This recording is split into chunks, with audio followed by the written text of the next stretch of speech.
दोस्तों आज मैं बात करने वाला हूँ एक ऐसे इंसान के बारे में जो सिनेमा हॉल में चौकीदारी करके महीने के सिर्फ 90 रुपये कमाते थे। आज उन्होंने 5,000 करोड़ की कंपनी खड़ी कर दी है। सुनने में ज़रा इम्पॉसिबल लग रहा है, लेकिन ये सच कर दिखाया है चंदू भाई, जो 10th पास है, जिनके पास किराए के लिए 50 रुपये भी नहीं थे। उन्होंने थिएटर के सीट साफ करके, फिल्म के पोस्टर लगा के और कैंटीन में सैंडविच बेचकर आज वे गुजरात के सबसे बड़ी कंपनी बालाजी वेफर के ओनर है। ये सफ़र बहुत ही स्ट्रगल भरा रहा। एक्चुअली ये कहानी स्टार्ट होती है 1972 में गुजरात के जामनगर ज़िले के अंदर एक छोटे से गांव में पोपट भाई वीरानी एक गरीब किसान रहते थे, जो कि खेती करके अपने परिवार को पालते थे। लेकिन एक साल ऐसा आया कि उनके एरिया में बारिश ही नहीं हुई और सारी फसलें ख़राब हो गई थी, और इसके बाद कभी बारिश तो कभी अकाल पड़ता था। इन्हीं सभी प्रॉब्लम को देखकर पोपट भाई ने अपने पुरखों की ज़मीन को बेच दी और इससे मिले पैसे को उन्होंने अपने तीनों बेटों में बराबर से बांट दी, ताकि इससे वे कोई बिजनेस स्टार्ट कर सके। और वो तीनों बेटे थे चंदू भाई, मेघजी भाई और भिकू भाई। पिताजी से पैसे मिलने के बाद चंदू भाई अपने दोनों भाई को लेकर राजकोट चले गए और वह एग्रीकल्चर प्रोडक्ट और फार्म इक्विपमेंट का बिजनेस स्टार्ट किया।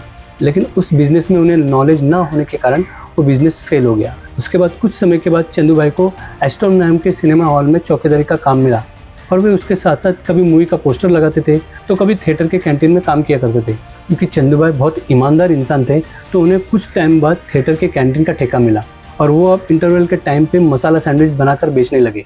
ये मसाला सैंडविच लोगों को बहुत पसंद आया, जिससे चंदू भाई ने कुछ प्रॉफिट भी कमा लिया। लेकिन इस बिजनेस में जो भी सैंडविचेस बचते थे वो रात को ख़राब हो जाते थे और चंदू भाई को इसका नुकसान भी होता।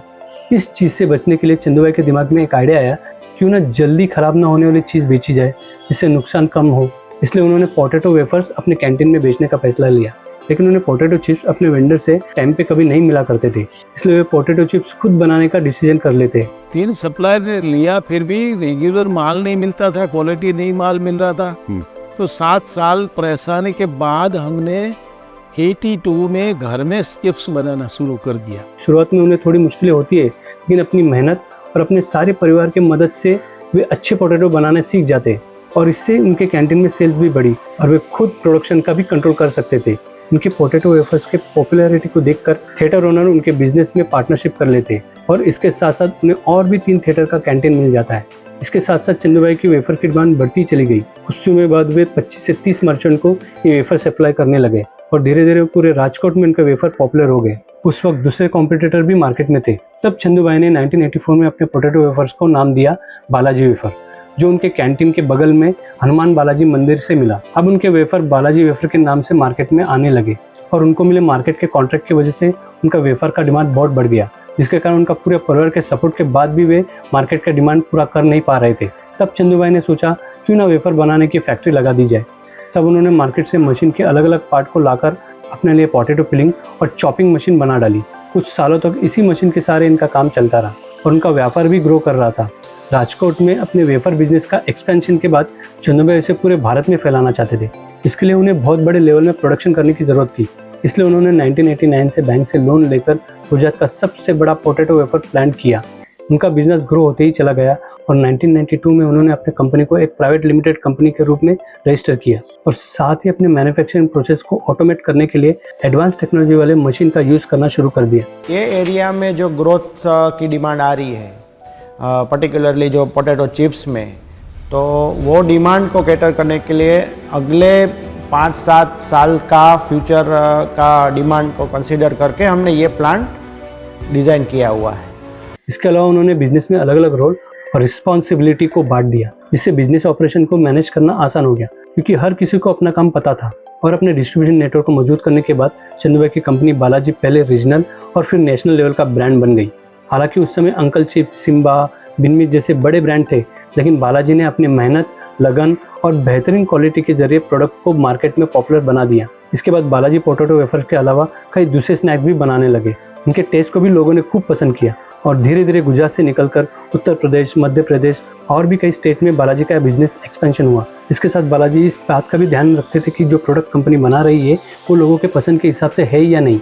और अलग अलग जगह फैक्ट्री सेटअप करने से उन्हें ये फायदा हुआ कि वे वहाँ के लोकल मार्केट को बहुत अच्छे से सर्व करते थे और इससे बालाजी का मार्केट शेयर भी बढ़ा। 2006 तक बालाजी वेफर ने गुजरात के 90% वेफर मार्केट को कैप्चर कर लिया था। 2019 के आते आते बालाजी के पास 65 प्रोडक्ट्स की रेंज थी।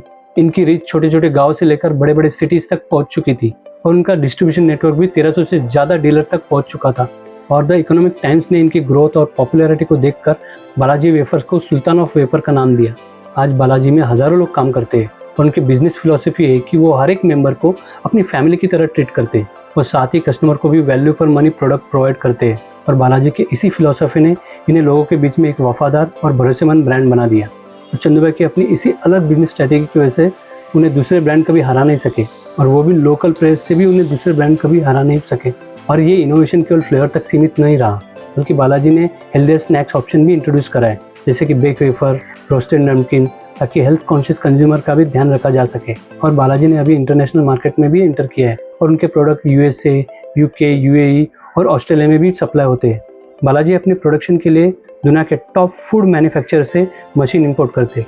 इससे उनकी प्रोडक्शन इफिशिएंसी बढ़ी है और उनकी प्रोडक्शन कॉस्ट भी कम हुई है, जिसका सीधा असर उनके मार्केट में कॉम्पिटिटिव एज बनाने में सफल हुए। प्रोडक्शन कॉस्ट को आपको अगर रिड्यूस करना है और आपको क्वालिटी इम्प्रूव करना है तो ज़्यादा से ज़्यादा आप मशीनरीज और ज़्यादा से ज़्यादा ऑटोमेशन में आप जाएंगे तो ह्यूमन एरर को आप एलिमिनेट कर सकते हो।